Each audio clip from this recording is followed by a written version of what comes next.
जय Hind and hello guys, स्वागत है आपका आपके अपने YouTube चैनल ज्ञानदेह होस्ट में। एंड इस वीडियो के अंदर आपको गाइस लेटेस्ट अपडेट के साथ में सभी प्रॉब्लम के हल सहित एसएससी सीजीएल 2026 ऑनलाइन फॉर्म कैसे फिल करना है इसके बारे में संपूर्ण जानकारी दी जाएगी। यहाँ पर गाइस बहुत सारे कैंडिडेट ऐसे हैं जो कि इसमें OTR करने में प्रॉब्लम फेस करेंगे। बहुत सारे कैंडिडेट ऐसे हैं जो कि यहाँ पर अगर पहले से रजिस्टर्ड है तो उनको कैसे अपनी डिटेल्स फाउंड करके यानी कि निकाल करके लॉगिन करके फॉर्म भरना है वो आपको बताया जाएगा। अगर आप पहले से रजिस्टर्ड है और आप अपनी डिटेल्स मॉडिफाई करना चाहते तो वो भी आपको इस वीडियो के अंदर बताया जाएगा कि कैसे मॉडिफाई करने के बाद में फॉर्म अप्लाई करना है, कैसे आपको फेस ऑथेंटिकेशन करना है, कैसे आपको लाइव फोटो अपलोड करना है, कैसे आपको सिग्नेचर बनाना भी है ताकि ब्लर ना हो और अपलोड भी करना है। ये सब भी आपको बहुत ही अच्छे से इस वीडियो के अंदर जानकारी दी जाएगी, तो वीडियो को आपको पूरा देखना है। अब चलिए शुरू करते हैं। अगर आप अभी तक भी वीडियो को लाइक शेयर न किया हो तो कर देना। इसके बाद जो लिंक वीडियो को डिस्क्रिप्शन में दे आप ओपन करेंगे, आपको जानने को मिलेगा कि भर्ती 12,256 पोस्ट पर निकाली गई है। एंड गाइज आप लोग इसके फॉर्म 21 मई से लेकर के 22 जून 2026 तक भर सकते हैं। टियर फर्स्ट का एग्जाम अगस्त सितंबर 2026 तक आपका हो जाएगा। एंड गाइज यहाँ पर किस पोस्ट पर एग्जैक्टली क्या क्वालिफिकेशन मांगी वो आप देख सकते हैं। इसमें यहाँ पर जो ये सब पोस्ट है इन पर किसी भी स्ट्रीम से अगर आपने ग्रेजुएशन की है आप अप्लाई कर सकते हैं, और कुछ ऐसी पोस्ट पर भी है जिस पर अप्लाई करने के लिए आपके पास एग्जैक्ट क्वालिफिकेशन होनी चाहिए, जैसे कि यहाँ पर आपको बताया गया है। फिर एज लिमिट चेक कर लेंगे। आपकी फीस यहाँ पर अगर बात करें तो जनरल OBC के लिए 100 और बाकी किसी कैटेगरी कैंडिडेट के लिए कोई फीस नहीं है। और अगर आप फीमेल हैं फिर तो चाहे आप जनरल OBC भी क्यों ना हो, आपको कोई फीस पे करने की आवश्यकता नहीं है। इसके अलावा फेस ऑथेंटिकेशन, लाइव फोटो कैसे बनाना है, सिग्नेचर कैसे बनाना है, इसको लेकर के मैंने स्पेशल वीडियो बनाई हुई है, आप एक बार इसको वॉच कर लेना अगर आपको फेस ऑथेंटिकेशन, फोटो और सिग्नेचर में कोई भी इशू आए। अब अगर आप एलिजिबल है ये सब इन्फॉर्मेशन जानने के बाद में और आप अप्लाई करना चाहते हैं तो इंपॉर्टेंट लिंक के सेक्शन से अप्लाई ऑनलाइन लिंक ओपन करेंगे। अब आपके सामने यहाँ पर एसएससी की ऑफिशियल वेबसाइट आ जाएगी। यहाँ पर आ जाने के बाद में मैं आपको बता दूँ, अगर आप पहले से रजिस्टर्ड है इस वेबसाइट के ऊपर तो आप डायरेक्टली लॉगिन और रजिस्टर इसके ऊपर क्लिक करेंगे, अपना राशन नंबर डालेंगे जो आपको राशन करने के बाद में मिलता है, अपना पासवर्ड डालेंगे जो आपने बनाया था और कैप्चा कोड डाल करके लॉगिन कर लेंगे। अब गाइज आप पहले से रजिस्टर्ड तो है बट आपको आपका पासवर्ड नहीं पता और ना ही आपको आपका राशन नंबर पता, तो आप उसको कैसे रिकवर करेंगे वो भी आप जान लीजिए। आप फॉरगॉट पासवर्ड इसके ऊपर क्लिक करेंगे, गेट वेरिफिकेशन कोड वाला ऑप्शन सेलेक्ट करके कंफर्म के ऊपर क्लिक करेंगे एंड देन इस तरह का इंटरफेस आएगा। अब आपको यहाँ पर आपकी डेट ऑफ बर्थ इसमें सेलेक्ट कर लेनी है जो आपने फॉर्म के अंदर भरी थी।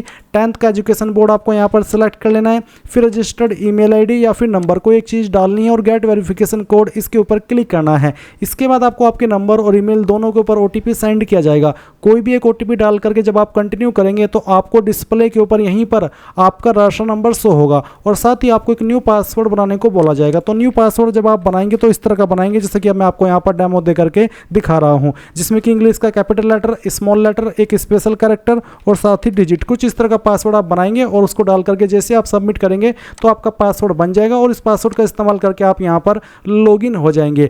अब गाइज अगर आप फ्रेशर है, आपने इस वेबसाइट का इस्तेमाल करके पहले कोई फॉर्म भरा ही नहीं, पहली बार कोई फॉर्म भरने वाले हैं, तो आपको इसमें पहले रजिस्टर होना होगा यानी कि अपना अकाउंट क्रिएट करना होगा। इसके लिए आप यहाँ पर रजिस्टर नाउ इसके ऊपर क्लिक करेंगे। देन आपके सामने इस तरह से इंटरफेस आएगा। अब आपको यहाँ से कंटिन्यू कर देना है।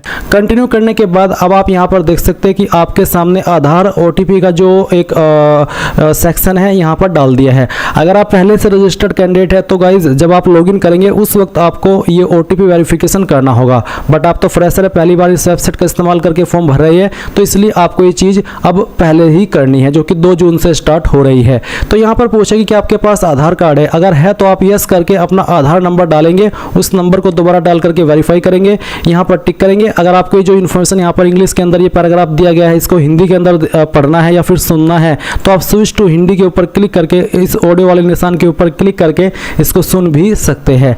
एंड उसके बाद गाइज आपको सेंड OTP के ऊपर क्लिक करना है। अगर गाइज आपके पास आधार नहीं है तो आप यहाँ पर इस पहले वाले ऑप्शन में नो करके इनमें से कोई एक ID दे सकते हैं, जैसे कि आप यहाँ पर देख सकते हैं Aadhaar card, voter ID card, pan card, driving licence, government ID card, तो इनमें से कोई भी एक ID आप दे दीजिएगा। फिर जैसे कि यहाँ पर है please upload date of birth proof, जिसमें कि आप birth certificate, school leaving certificate, certificate of date of birth, इनमें से आपको एक सर्टिफिकेट देना होगा DOB प्रूफ के लिए। फिर एड्रेस प्रूफ के लिए आप इनमें से कोई एक ID दे सकते हैं। उसके बाद आप यहाँ पर आपका फोटो अपलोड करेंगे। उसके बाद आप देखेंगे अपलोड जेंडर प्रूफ, आपको जेंडर प्रूफ भी देना होगा, जिसमें कि आप Aadhaar card, voter ID card, birth certificate, school leaving certificate, इनमें से कोई भी एक चीज़ दे सकते हैं। तो ये सभी चीज़ें आपको देनी होगी अगर आप आधार के अलावा किसी और अन्य ID का इस्तेमाल करके इसमें रजिस्टर हो रहे हैं। पर अगर आपके पास आधार है तो सिंपली इसमें यस करके अपना आधार नंबर डाल करके दोबारा डाल करके यहाँ पर टिक करके सेंड OTP के ऊपर क्लिक कीजिएगा। इसके बाद जो OTP आपके नंबर के ऊपर गया है, वो नंबर जो कि आपने आधार के साथ में लिंक करके रखा है, वो आप यहाँ पर डालिएगा और वेरीफाई OTP इसके ऊपर क्लिक कीजिएगा। जैसे आप इसके ऊपर क्लिक करेंगे तो देखेंगे सक्सेस, यानी कि OTP वेरिफिकेशन हो चुका है। अब आपको यहाँ पर जो आपका नाम है वो 10th के सर्टिफिकेट के अकॉर्डिंग भरना है। पूरा नाम आप यहाँ पर डाल दीजिएगा। इस नाम को दोबारा डाल करके आपको वेरीफाई कर देना है। फिर आपसे पूछे 3 पॉइंट में कि क्या आपने कभी आपका नाम बदला है, अगर हाँ तो यस, नहीं तो आप नो करेंगे। फिर आपका जेंडर सेलेक्ट कर लेंगे, उसको दोबारा सेलेक्ट करके वेरीफाई करेंगे। एंड देन जो आपकी डेट ऑफ बर्थ है ये आपको यहाँ पर एंटर करनी है। डेट ऑफ बर्थ भी आपके 10th के सर्टिफिकेट के अकॉर्डिंग होनी चाहिए। इसके बाद में गाइज आप यहाँ पर वेरीफाइड डेट ऑफ बर्थ में दोबारा से अपनी डेट ऑफ बर्थ सेलेक्ट करेंगे और उसको वेरीफाई कर देंगे। फिर आपका जो फादर नेम है वो भी आपको डालना है 10th के सर्टिफिकेट के अकॉर्डिंग ही, और उसको दोबारा डाल करके वेरीफाई करना है। फिर आप मदर नेम डालेंगे 10th के सर्टिफिकेट के अकॉर्डिंग और दोबारा डाल करके वेरीफाई कर दीजिएगा। 8 पॉइंट है matriculation 10th class education board, आपने आपकी 10वीं किस बोर्ड से की है। यहाँ पर आपको काफ़ी सारे बोर्ड देखने को मिल रहे हैं, तो इनमें से जो भी आपका बोर्ड है वही बोर्ड आपको यहाँ पर सिलेक्ट कर लेना है। ये बोर्ड सिलेक्ट करने के बाद में आप यहाँ पर देखेंगे 9 पॉइंट रोल नंबर का, तो जो आपका रोल नंबर है वो भी आपको 10th के सर्टिफिकेट के अकॉर्डिंग यहाँ पर भरना है।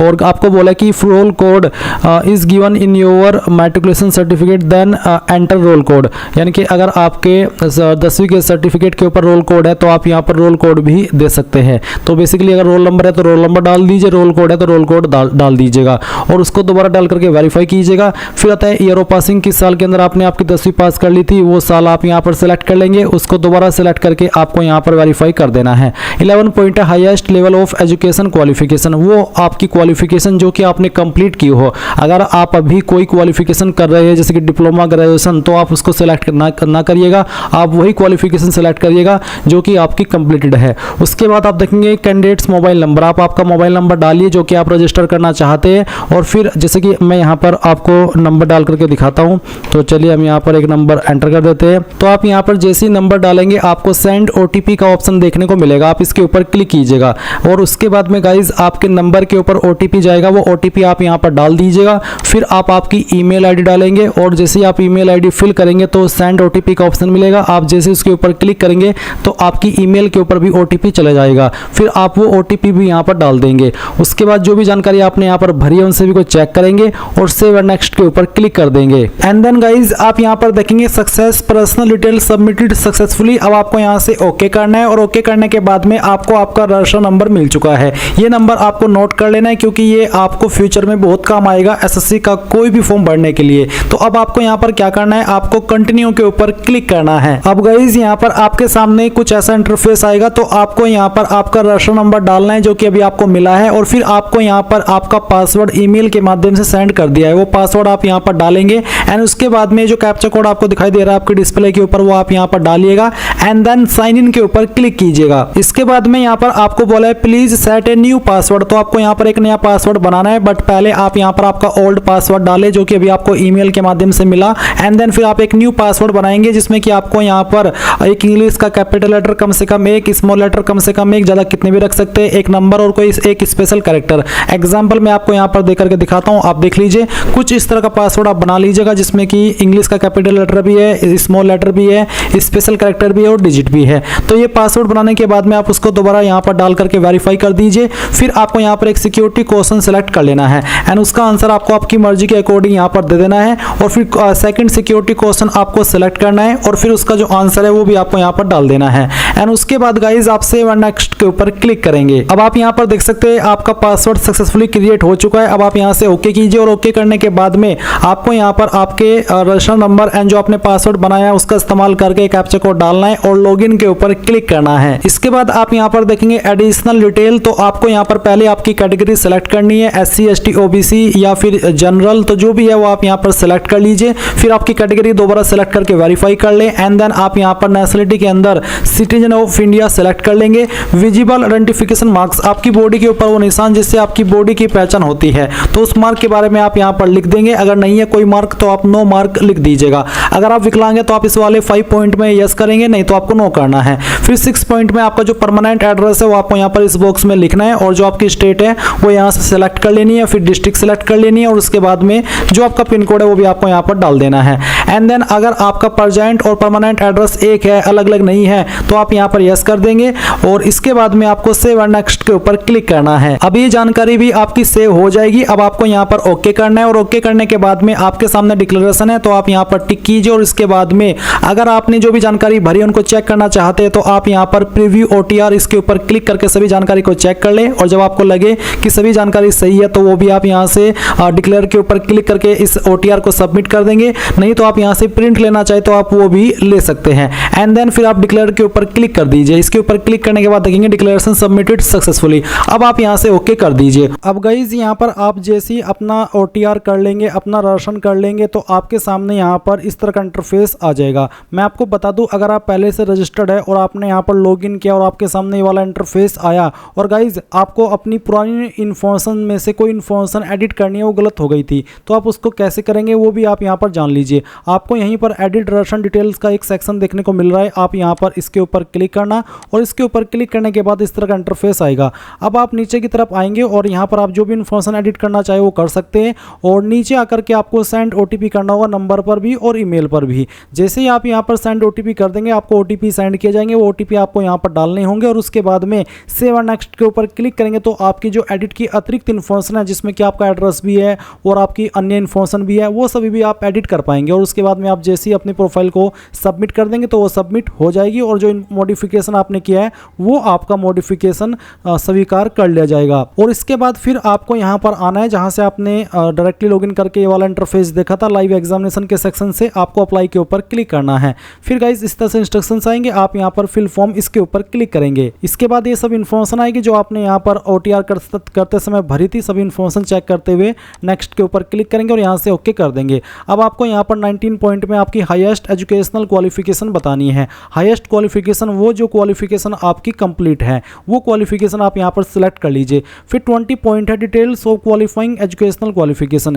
क्वालिफाइंग एजुकेशनल क्वालिफिकेशन वो होती है जिससे कि आप इस पोस्ट पर अप्लाई करने के लिए एलिजिबल होते हैं और हाईएस्ट क्वालिफिकेशन आपकी ग्रेजुएशन, पोस्ट ग्रेजुएशन या PhD वो कुछ भी हो सकती है। तो 20 पॉइंट में आपको वो क्वालिफिकेशन बतानी है जिससे कि आप अप्लाई करने के लिए एलिजिबल हो रहे हैं। तो इसमें अप्लाई करने के लिए एलिजिबल होते हैं ग्रेजुएशन से, तो मैं यहाँ पर ग्रेजुएशन सेलेक्ट कर लेता हूँ। फिर 20.1 है आपका एजुकेशनल क्वालिफिकेशन स्टेटस। अब जो आपने ये क्वालिफिकेशन सेलेक्ट की है ग्रेजुएशन, ये आपकी पास है या फिर अभी आप कर रहे हैं। अगर आप अपेयरिंग है तो आप यहाँ पर 2026 ईयर सेलेक्ट करेंगे और अगर आप पास हैं तो आप पास सेलेक्ट कर लेंगे। इसके बाद आप यहाँ पर पासिंग ईयर जो भी आपका है वो सेलेक्ट कर लीजिएगा। फिर 20.3 में आपको आपकी स्टेट बतानी है कि कौन सी स्टेट से आपने इस क्वालिफिकेशन को किया है। उसके बाद में 20.4 में आपको बताना कि आपने कौन सी यूनिवर्सिटी, कौन सी इंस्टीट्यूट से आपकी इस क्वालिफिकेशन को किया है। अगर वो यहाँ पर इसमें लिस्ट में नहीं है तो आप अदर का ऑप्शन सेलेक्ट कर लीजिएगा। फिर 20.5 में आपको फाइनल ईयर का रोल नंबर डाल देना है और जो अपियरिंग है उनके सामने में भी ये वाला ऑप्शन ना आए। और आपको ये भी कहा है कि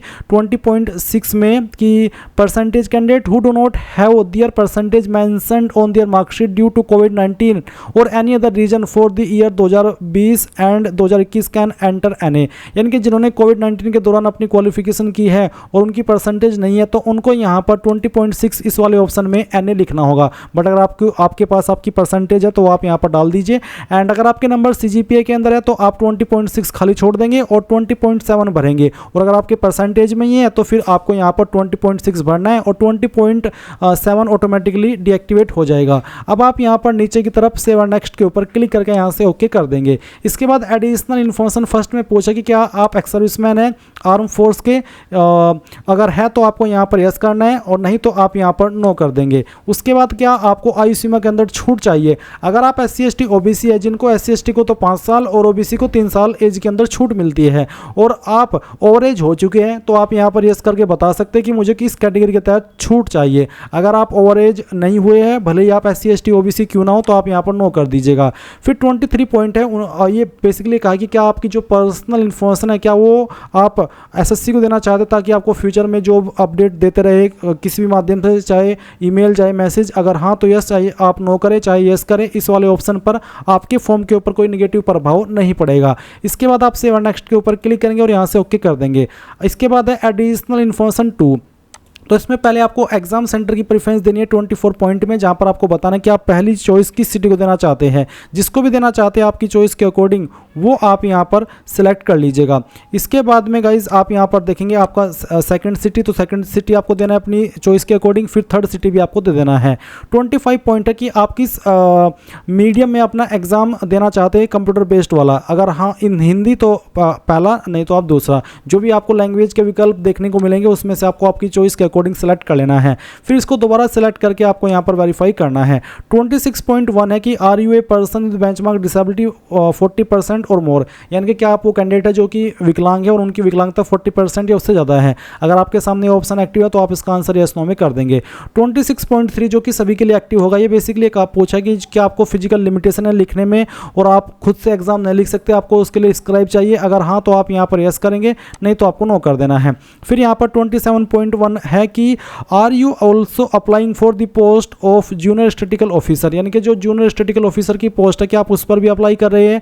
अगर हाँ तो आप इसमें यस करेंगे। अब ये जो जूनियर स्टैटिस्टिकल ऑफिसर की पोस्ट है, इस पर अप्लाई करने के लिए वैसे तो जो बाकी पोस्ट है उन पर तो एनी स्ट्रीम से अगर आपने ग्रेजुएशन की है अप्लाई कर सकते हैं, बट इस पोस्ट पर अप्लाई करने के लिए स्पेशल एलिजिबिलिटी आपके पास क्वालिफिकेशन की होनी चाहिए। तो अगर आपके पास वो है और आप इस पर भी अप्लाई करना चाहते हैं तो आप यस कर दीजिएगा। फिर पूछा है आपसे 27.2 में कि जो उस पर अप्लाई करने के लिए एजुकेशनल क्वालिफिकेशन चाहिए, क्या वो आपके पास है, तो आपको इसमें भी यस करना होगा, तभी आप एलिजिबल होंगे। इसी प्रकार से क्या आपको स्टैटिस्टिकल इन्वेस्टिगेटर ग्रेड 2 पर भी अप्लाई करना है, अगर हाँ तो आप यस कर दीजिए, नहीं तो आप नो करेंगे। गाइज फिर से बता दूं, इन पर अप्लाई करने के लिए 2 पोस्ट पर अलग से स्पेशल क्वालिफिकेशन चाहिए। तो अगर उससे जुड़ी हुई आपकी क्वालिफिकेशन है तो ही यस करना, नहीं है तो आप नो कर देना, कोई इस वाली बात नहीं है। इसके अलावा भी बहुत सारी पोस्ट है जिन पर एनी ग्रेजुएट डिग्री वाले कैंडिडेट अप्लाई कर सकते हैं। इसके बाद 29.1 है कि name of language studied at past at matriculation level, यानी कि जो मैट्रिकुलेशन लेवल है उस पर आपने कौन कौन सी लैंग्वेज को पढ़ा है। तो मैं यहाँ पर हिंदी और इंग्लिश सेलेक्ट कर लेता हूँ क्योंकि मैंने इन 2 लैंग्वेज को 10वीं में पढ़ा है। उसके बाद में मीडियम ऑफ मैट्रिकुलेशन एग्जामिनेशन, जो आपका 10वीं का मीडियम था वो हिंदी था, इंग्लिश था, क्या था, वो आपको सेलेक्ट कर लेना है। उसके बाद 30.1 है कि क्या आप जो आपकी असिस्टेंट ऑडिट ऑफिसर की पोस्ट है सेंट्रल कार्डर की, इस पर भी अप्लाई करना चाहते हैं। अगर हाँ तो यस, और फिर आपको बताना कि हाँ मेरे पास इससे जुड़ी हुई क्वालिफिकेशन भी है। फिर इसी प्रकार से अगली में पूछा कि क्या आप असिस्टेंट ऑडिट ऑफिसर पर भी अप्लाई करना चाहते हैं जो स्टेट कार्डर की है। अगर हाँ तो यस, और क्या आपके पास फिर उससे जुड़ी हुई क्वालिफिकेशन है, तो आप यहाँ पर यस कर देंगे। फिर अगली पोस्ट है कि क्या आप असिस्टेंट अकाउंट्स ऑफिसर स्टेट कार्डर की पोस्ट पर भी अप्लाई करना चाहते हैं, और फिर क्या आपके पास उससे जुड़ी हुई क्वालिफिकेशन भी है, तो आप यहाँ पर इस तरह से यस नो कर देना। फिर से कह रहा हूँ कि आपको एक बार नोटिफिकेशन चेक करके देख लेना कि उस पोस्ट पर जो अप्लाई करने के लिए क्वालिफिकेशन चाहिए वो आपके पास है भी या नहीं तो फिर आप कहेंगे कि सर आप तो गलत बता रहे हो, आपने ये बता दिया, आपने वो बता दिया। इसलिए मैं कह रहा हूँ कि खुद से भी एक बार नोटिफिकेशन देख लेना है, उसमें आपको अच्छे से बताया। मैं चलिए एक बार दिखाई देता हूँ आपको। आप यहाँ पर देख पा रहे हैं, इसमें आपको काफ़ी सारी पोस्ट देखने को मिल रही है। कुछ पोस्ट पर आप देख सकते हैं बैचलर डिग्री एनी स्ट्रीम, इसका मतलब हो जाता है कि किसी भी डिसिप्लिन में, किसी भी स्ट्रीम में अगर आपने ग्रेजुएशन किया तो आप इन पर अप्लाई कर सकते हैं। फिर यहाँ पर कुछ पोस्ट आपको देखने को मिल रही है जैसे कि जूनियर स्टैटिस्टिकल ऑफिसर, तो इस पर अप्लाई करने के लिए आपसे एक स्पेशल एलिजिबिलिटी मांगी है। तो इसी प्रकार से जो पोस्ट यहाँ पर आपने देखी, इन पर भी एक स्पेशल एलिजिबिलिटी मांगी है, तो आपको उनको देख करके यहाँ पर यस नो में आंसर करना है। इसके बाद आप सेव नेक्स्ट के ऊपर क्लिक करेंगे और ओके कर देंगे। अब आपके सामने यहाँ पर photo, signature and face authentication का ऑप्शन आएगा, जैसे कि आप यहाँ पर देख सकते हैं। तो आपको जो फेस ऑथेंटिकेशन करना है ये सिर्फ और सिर्फ आपका मोबाइल से होगा, माई SSC ऐप का इस्तेमाल करते हुए। तो आपको ये कैसे करना है वो मैं आपको यहाँ पर बताता हूँ।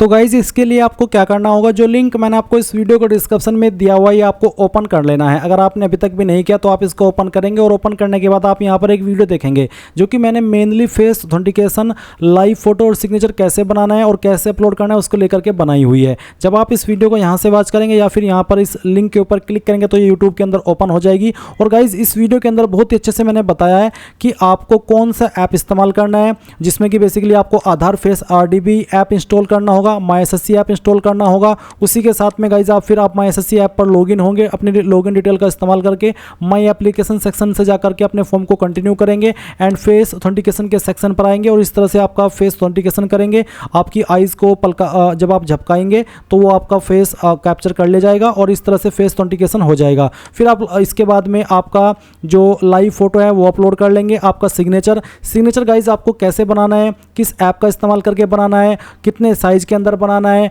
और अगर साइज ज़्यादा हो जाता है तो कम कैसे करना है, कम हो जाता है तो ज़्यादा कैसे करना है, इसके संबंध में अच्छे से इस वीडियो के अंदर आपको बहुत ही जानकारी दी गई है। तो गाइज एक बार इस वीडियो को आप वॉच कर लेना, आपको 100% यहाँ पर आपका जो फोटो सिग्नेचर है वो अपलोड होगा और सभी चीज़ें अच्छे से एक्सप्लेन की गई है। तो जब आपका यहाँ पर फोटो सिग्नेचर हो जाए आप यहाँ पर इसी वाले पोर्टल पर आ जाएंगे जहाँ से आप फॉर्म भर रहे हैं, अगर आप फॉर्म कंप्यूटर से भर रहे हैं। तो गाइज जैसे ही आप यहाँ पर आपका फेस ऑथेंटिकेशन कर लेंगे तो आपको देखने को मिलेगा फेस ऑथेंटिकेशन स्टेटस कंप्लीटेड। साथ ही यहाँ पर आपका जो लाइव फोटो आपने कैप्चर किया है वो आपको देखने को मिल जाएगा और साथ ही आपका जो सिग्नेचर है वो भी इस तरह से आ जाएगा। इसके बाद आप सेव एंड नेक्स्ट के ऊपर क्लिक करेंगे और फिर जो भी जानकारी आपने शुरू से लेकर अभी तक भरी है वो आपके सामने आएगी। सभी जानकारी चेक करते हुए आप यहाँ पर सेव एंड नेक्स्ट के ऊपर क्लिक करेंगे, यहाँ पर टिक करेंगे, ये कैप्चा कोड डालेंगे और सबमिट कर देंगे। जैसे आप सबमिट करेंगे तो गाइज अगर आप SC ST है तो आपके सामने कोई पेमेंट का ऑप्शन नहीं आएगा, डायरेक्टली आप अपने फॉर्म का जो फाइनल प्रिंट आउट है वो ले पाएंगे। एंड अगर आप जनरल OBC है तो आपको पहले पेमेंट पर सेंड किया जाएगा, जब आप पेमेंट कर देंगे तो आप अपने फॉर्म का फाइनल प्रिंट आउट ले पाएंगे। तो गाइज इस प्रकार से आप लोग SSC CGL ऑनलाइन फॉर्म 2026 भरेंगे। आई होप ये प्रोसेस आपको पसंद आया होगा। अगर अभी भी कोई सवाल डाउट है तो आप कमेंट के माध्यम से पूछ लेना। Thanks for watching. जय हिंद।